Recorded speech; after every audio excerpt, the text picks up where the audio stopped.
यही सवाल था ना डेल्टा वाला, इसमें किसी को कोई मसला है? सबका हो गया था,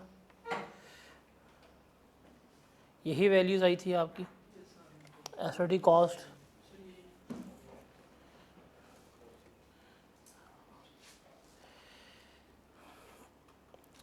आ जाए जी, निकालें अपनी नोटबुक्स, बताएं क्या कॉस्ट आएगी।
क्या वैल्यू आई है? 16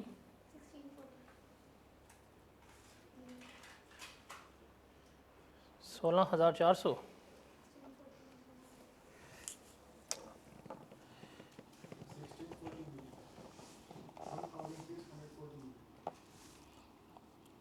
$1640 मिलियन।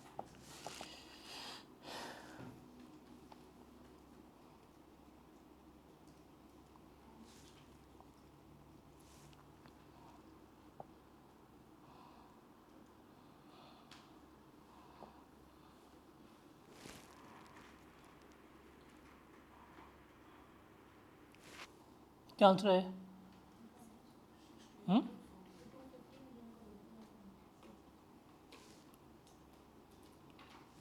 क्या आंसर है? वो तो आप लोगों का कमाई नहीं आना है।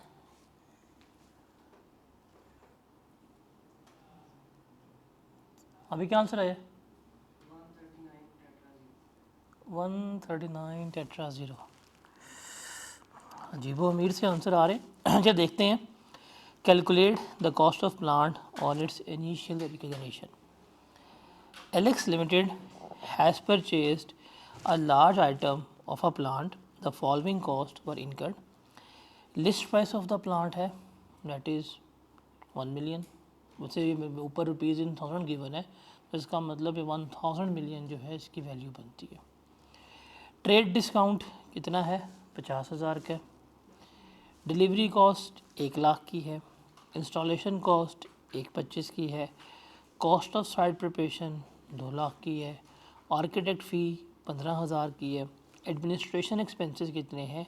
1,50,000 के हैं। Local government officials have granted AL a license to operate the plant on condition that AL will dismantle the plant and restore this site to former condition at the end of plant life। हमने को plant दिए इसलिए है लगाने की permission कि आप इसको लगाएंगे, उसके बाद क्या करेंगे, आप इसको रीस्टोर करके देंगे। और उसके ऊपर आपने अंदाज़ा लगाया है कि आपका 250 मिलियन जो है वो खर्चा आएगा। ये जो रीस्टोरेशन डिसमेंटलिंग कॉस्ट होती है, जाके तो आप इसको पढ़ेंगे FAR 2 में, बट एज ऑफ नो याद रखिएगा ये रीस्टोरेशन डिसमेंटलिंग कॉस्ट भी एसेट की कॉस्ट का पार्ट बनती है। तो हम इसे क्या करेंगे, ऐड करेंगे, तो हमारा कुछ जवाब इस तरह से आएगा। परचेज़ प्राइस 1 मिलियन थी, 50,000 हमने लेस करवा दिया, 950 परचेज़ प्राइस आ गई। डिलीवरी कॉस्ट ऐड हो जाएगी, इंस्टॉलेशन कॉस्ट ऐड हो जाएगी, कॉस्ट ऑफ साइट प्रिपरेशन आ जाएगी, आर्किटेक्ट की फ़ी भी आ जाएगी, और जो इनिशियल रिस्टोरेशन कॉस्ट हमने PV निकाली है वो भी ऐड कर देंगे। तो आंसर क्या आएगा? 1640,000 जो है वो इसका आंसर बन रहा होगा। ठीक है, आ जाए ज़रा। सवाल करना है, किसने करना है? पेपर किसका है? मेरे पास है। किसने पास करना है? सवाल कौन करेगा? करो फिर।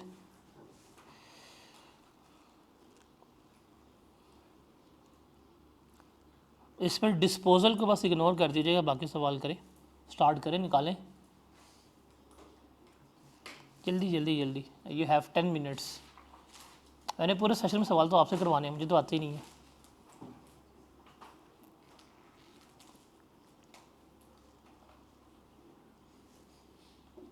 चलिए मैं रीड कर देता हूँ थोड़ी सी आपकी आसानी के लिए ना, ताकि आप सॉल्व कर लें। रिक्वायरमेंट है रिटर्न डाउन वैल्यू WDV निकालनी है आपने फिक्स एसेट की 31 दिसंबर 2017 पे जो आएगी। कहता है following information pertains to Rose Limited for the year ended 31 December 2017। Acquisition of a land and construction of a factory building. पहली बात करते हैं, उसने लैंड लिया है और ऊपर क्या कर रहा है? बिल्डिंग कंस्ट्रक्ट कर रहा है। Cost of free hold land purchased with old building structure कितने का है? 25 मिलियन का है। Cost of demolition of old building structure, जो पुरानी बिल्डिंग तबाह की है उस पर खर्चा कितना आया? 15 लाख का। Proceeds from sale of old building, और हमने उसमें से कितने का सामान बेच दिया? मलबा 2.5 लाख का बेच दिया। Fee paid to ABC architect for site planning and drawings 8 lakh की। एडवांस आपने पे किया है कंस्ट्रक्शन के लिए 6,000 का। फर्दर पेमेंट आपने की है बिल्डिंग की कंस्ट्रक्शन के लिए 35,000 की। ये उसने बात की है बिल्डिंग की। फिर कहता है जी acquisition and installation of a new plant. आप एक प्लांट लेके आए हैं जिसकी आपने 20% अमाउंट पे की है, वो 4,000 है। ये 4,000 शो कर रहा है 20% को, तो 100% अमाउंट निकालें कितनी बनती है? 4,000 को डिवाइड करें 0.25 पे, क्या आता है आंसर? ये है प्लांट की टोटल वैल्यू। आपने कितना पे किया है? 4,000 पे किया है, बाकी 12,000 क्या है आपका? पेएबल है। तो हम किस पे रिकॉर्ड करेंगे? हम 16,000 पे रिकॉर्ड करेंगे। फिर ट्रांसपोर्टेशन एंड इंपोर्ट चार्जेस ये भी ऐड हो जाएंगे, कॉस्ट ऑफ इंस्टॉलेशन वो भी ऐड हो जाएगी। ठीक है। अदर इन्फॉर्मेशन में कहता है cost of free hold land. ऊपर जो उसने हमें फ्री होल्ड लैंड गिवन दिया है उसके अंदर प्रॉपर्टी टैक्स शामिल है और ट्रांसफ़र फ़ी जो है वो शामिल है 1/20 की और 8.5 लाख की। प्रॉपर्टी टैक्स तो शामिल होगा, ट्रांसफ़र फ़ी का देखना है क्या करना है। फिर फैक्ट्री बिल्डिंग जो है was available for use from 1 जुलाई। हालांकि उसकी आपने अमाउंट 19 मिलियन की पे करनी है, लेकिन हम पेमेंट हुई या नहीं हुई वो रेलेवेंट तो नहीं है, हमारे लिए अवेलेबल फॉर यूज़ है, हमने तो इस दिन से क्या करना है? डेप्रिशिएट करना है। फिर transportation and import charges of the plant include annual for insurance premium and insurance in transit. अब ज़रा हम ऊपर आते हैं, उसने यहाँ पे 1250 के ट्रांसपोर्टेशन एंड इंपोर्ट चार्जेस दिए हैं आपको। Point number 2, transportation and import charges कितने गिवन है? 1250 के। इसमें से फायर इंश्योरेंस भी शामिल है और इंश्योरेंस इन ट्रांजिट भी शामिल है। देखिए इंश्योरेंस इन ट्रांजिट जो है वो तो डायरेक्टली एट्रीब्यूटेबल है, वो तो एसआरटी कॉस्ट का पार्ट बनेगी, बट फायर इंश्योरेंस इसमें नहीं आएगी। तो हम 1250 में से 350 जो है वो लेस करवा देंगे, बिकॉज उसका ट्रीटमेंट नहीं होगा। प्लांट हमने स्टार्ट किया 1 अगस्त को और रिमेनिंग हमने अमाउंट पे की 31 अगस्त को, तो हम फर्स्ट अकाउंट से क्या करेंगे? डेबिट करेंगे। ओल्ड प्लांट हमने बेचा, इसको अभी रहने दें, ये वाला पॉइंट हम इग्नोर करते हैं। आखिरी पॉइंट है building and plant are depreciated at the rate of 5% and 10% respectively on reducing balance method. ये सवाल है, आपके पास 12 मिनट है, शुरू करें। अब इस तरह का सवाल है ना, देखें जो इसमें आसान चीज़ें पहले वो कर लें। अब ये सवाल फॉर एग्जांपल अगर 12 नंबर का, जस्ट टेक एन एग्जांपल, आपको पता है इसमें 2 एसेट्स हैं, एक बिल्डिंग है एक प्लांट है। बिल्डिंग में थोड़ी सी कैलकुलेशन लग रही है, प्लांट में तो नहीं है। प्लांट तो करो, तो कुछ ना कुछ तो करो, पासिंग मार्क्स सिक्योर करने हैं आपने, तो शुरू करें। करें करें करें करें करें करें। इसको म्यूट कर दो, वीडियो स्टॉप ना करना, सवाल कर रहे हैं।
ये कितना प्लांट की वैल्यू क्या है आपकी?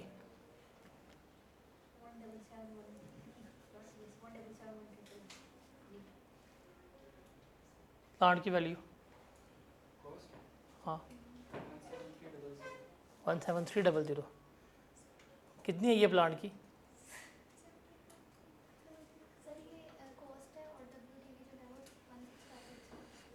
चले हम पहले आते हैं प्लांट के ऊपर। आ जाए ज़रा, अभी तुम लोगों से ये निकली। प्लांट का उसने हमें गिवन किया हुआ था 25% एडवांस। सिर्फ अभी हम प्लांट का कॉलम देखते हैं। उसने हमें प्लांट का कितना एडवांस गिवन किया था? 25%। वो कितना था? 4000 था। बाकी रिमेनिंग 75% निकालें तो कितना बनता है? 12 बनता है। तो आपने निकाला प्लांट 16000 का है। ये तो हो गया। ट्रांसपोर्टेशन चार्जेस हमें कितने गिवन किए हैं? 1250 के, वो हमने ऐड किए हैं। इंस्टॉलेशन चार्जेस 400 के हैं, वो ऐड हुए हैं। फिर जो उसने हमें इंश्योरेंस गिवन की थी, और मैंने कहा था फायर इंश्योरेंस को हमने लेस करवा देना है, वो नहीं आनी। तो 350 की अगर वो लेस करवाएं तो 7.3 जो है वो इसका आंसर आता है कॉस्ट का। सबको यही आया? किसका 17.3 मिलियन नहीं आया? क्यों? ओके। उसके बाद इसकी डेप्रिसिएशन है। प्लांट कब अवेलेबल फॉर यूज़ था हमारे पास? अगस्त से। और रेट क्या है प्लांट का? 10% है। तो डेप्रिसिएशन निकाल लें आप। 17300 को मल्टीप्लाई करें आप 10% से। अगस्त, सितंबर, अक्टूबर, नवंबर, दिसंबर 5/12 करें, आपके पास डेप्रिसिएशन आ जाएगी। कितनी बनती है? 721 की।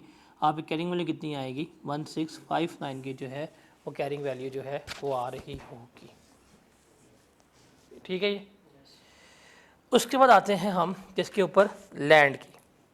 उसने लैंड परचेज किया 25,000 का, जिस पे पुराना बिल्डिंग का स्ट्रक्चर था वो उसने तोड़ दिया, तो लैंड वापस आ गया। ठीक है, अब आते हैं लैंड के ऊपर। लैंड की परचेज प्राइस कितनी थी? 25,000 थी।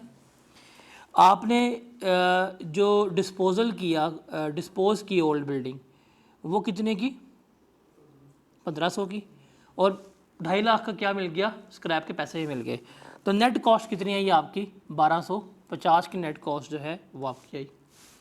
उसके बाद लैंड पे और कुछ नहीं है, बाकी सारी कहानी किसकी थी? बिल्डिंग की थी। लैंड का सिर्फ एक पॉइंट था यहाँ पे कि प्रॉपर्टी टैक्स जो है वो उसने यहाँ पे गिवन किया है। प्रॉपर्टी टैक्सेस जो होते हैं ये तो हमारे हमेशा प्रॉफिट एंड लॉस अकाउंट का पार्ट बनते हैं, तो बीच में नहीं आने चाहिए। ये इसमें शामिल है।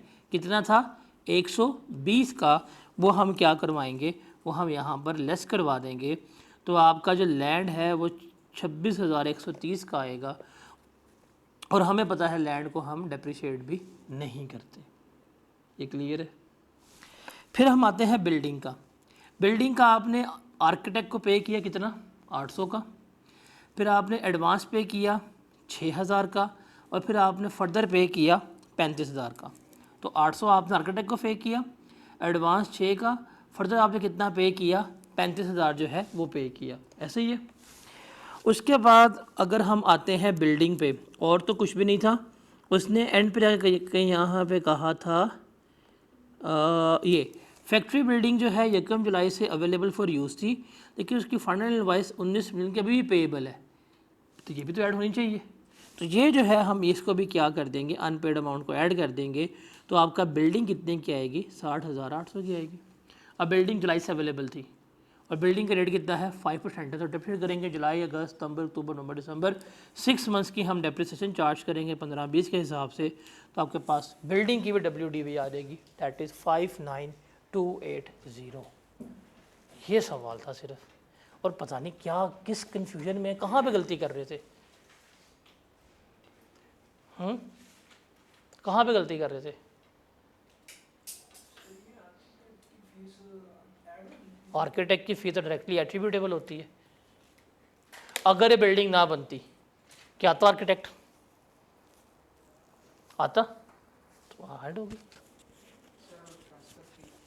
ट्रांसफ़र फी तो ये भी डायरेक्टली एट्रीब्यूटेबल है, डायरेक्ट कॉस्ट है ये। आप बिल्डिंग लेते हैं यार, आप घर खरीदते हैं, आप उसकी रजिस्ट्री खर्चा वगैरह पे करेंगे तो वो तो डायरेक्टली पार्ट बनेगी। और बताएं कल टेस्ट में क्या करेंगे आप लोग? चलें या भजन कल फर्स्ट टेस्ट से थोड़ा सा हासिल कर करा इनका, उसमें ये भी बेसिक था, बड़ा बेसिक था ये, मुझे लग गया पता के साथ होनी गल क्या है। द थिंग इज़ डैट के इसको ज़रा देख के आइएगा। इसके बाद हमने डिस्पोजल स्टार्ट करना है, जो हम मंडे से स्टार्ट करेंगे डिस्पोजल। कल सिर्फ आपका जितना हमने अभी तक पढ़ा है बेसिक डेप्रिसिएशन है, ये इसी का टेस्ट होगा। तो ध्यान से, ये सवाल मुश्किल नहीं था, सिर्फ अंग्रेज़ी घुमाई हुई थी। और मैं आपको कह रहा था कि आप एक एक एसेट पकड़ें, उसको कैलकुलेट करें और करें। हम क्या करते हैं, हम सवाल शुरू करते हैं, हम जिस तरह सवाल चल रहा होता है हम उस तरह सॉल्व करने की कोशिश करते हैं, नहीं होता हमसे, हम वहाँ पे गलती करते हैं। अब ये सवाल में 3 एसेट्स से आपको जो सबसे आसान लग रहा है वो पहले कर लेते। प्लांट सबसे आसान था, लैंड सबसे आसान था, तो इस तरह करते हैं, ठीक है। सवाल में नहीं घूमना, मैं टेस्ट के लिए भी कह रहा हूँ, सवाल में कितने मार्क्स का टेस्ट है, 39-40 का तो होगा ना। एमसीक्यूज भी डाल देना बीच में, एमसीक्यूज डाल देना। ये इनिशियल कॉस्ट ऑफ रिकग्निशन जो है ना, क्या कुछ उसमें ऐड होता है, नहीं एमसीक्यूज भी, ताकि एमसीक्यूज की प्रैक्टिस कर लें, कुछ ना कुछ तो 5 नंबर वहाँ से ले लेंगे पास होने के लिए। तो सवाल में नहीं घूमते, डाटा में नहीं घूमते। आपको देखें उसने मल्टीपल एसेट्स गिवन किए। अभी हम कल जब डिस्पोजल स्टार्ट करेंगे, डिस्पोजल में भी मल्टीपल चीज़ें हैं, एक एसेट जा रहा है, एक एसेट आ रहा है, तो जो आसान चीज़ है वो तो करो। अब इसमें 3 एसेट्स थे, बिल्डिंग थी, लैंड था, प्लांट था। फॉर एग्जांपल आपका लैंड ठीक हो गया, आपका प्लांट ठीक हो गया, नंबर तो मिलेंगे। आप अगर बिल्डिंग पे फंस गए हैं और आपने प्लांट भी नहीं किया, लैंड भी नहीं किया, तो नंबर सारे निकल जाएंगे। तो अकाउंटिंग के सवालों में आपने यही प्रेफरेंस रखनी है कि जो चीज़ आती है वो करें। सवाल में से पूरा करना तो इम्पॉर्टेंट है, ठीक है, लेकिन हर सवाल में से पासिंग मार्क्स निकालना ज़्यादा इम्पॉर्टेंट है। हर सवाल में से पासिंग मार्क्स निकालना ज़्यादा इम्पॉर्टेंट है। 10 नंबर के सवाल में से 5 लेने हैं हर हालत में। 10 का 10 ठीक ना हो, लेकिन 10 में 7 नंबर तो निकाल लो, 6 तो निकाल लो। 20 नंबर का सवाल है, 20 में से 12 तो निकालो कम से कम, अगर पूरा नहीं हो रहा। ये नहीं करना कि सवाल शुरू किया, शुरू में फंस गए, सवाल कर ही नहीं रहे। जो चीज़ें आसान है, जो आपको आती हैं वो करो, कुछ ना कुछ लिखो। आप जब कभी भी एग्जामिनर कमेंट्स पढ़ेंगे, मार्किंग स्कीम देखेंगे, आप देखेंगे वहाँ पे हर एडजस्टमेंट के नंबर होते हैं। एडजस्टमेंट पर एडजस्टमेंट जब आपको नंबर मिल रहे हैं, तो आपकी अप्रोच भी यही होनी चाहिए कि आपने एडजस्टमेंट बाय एडजस्टमेंट ही क्या करने हैं, आपने अपने मार्क्स जो हैं वो सिक्योर करने होते हैं, ठीक है। तो ये कल के टेस्ट के लिए भी बता रहा हूँ, सवाल होंगे, मल्टीपल एसेट्स होंगे, तो जो आसान चीज़ है उसको पहले कर लो। सवाल करना इज़ इम्पॉर्टेंट, सवाल का सही होना इज़ इम्पॉर्टेंट। पूरा सवाल ठीक नहीं होगा, हम आपसे ये एक्सपेक्टेशन रखते भी नहीं कि आप पेपर में 100% परफेक्ट करके आएंगे, वरना मेरिट सर्टिफिकेट आ जाएगा, वो तो पॉसिबल नहीं है। 50 नंबर चाहिए, तो 50 नंबर आते हैं हर सवाल में से पासिंग मार्क्स सिक्योर करने में से। इस अप्रोच से करें। अकाउंटिंग का कोई पेपर है, कॉस्ट है, R1 है, R2 है, जो न्यूमेरिकल बेस्ड पेपर होता है ना, उसका असूल यही होता है कि आपने न्यूमेरिकल बेस्ड पेपर में से हर सवाल में से पासिंग मार्क्स निकालने हैं, और आ जाते हैं। थ्रेटिकल बेस्ड पेपर में ऐसा नहीं होता, बट न्यूमेरिकल बेस्ड पेपर में हर सवाल में से आप अपने पासिंग मार्क्स निकालें और पेपर पास करें। कल का टेस्ट आप लोगों ने लाजमी देना है। मंडे से हम देखेंगे अपना डिस्पोजल डी रिकग्निशन, और उसमें भी सारा यही हमने इस्तेमाल करना है, डेप्रिसिएशन वगैरह क्या है, कैसे हम किस तरह से कैलकुलेट वगैरह कर रहे होते हैं, ठीक है। मिलते हैं इंशाल्लाह मंडे को, और कल टेस्ट आप देंगे।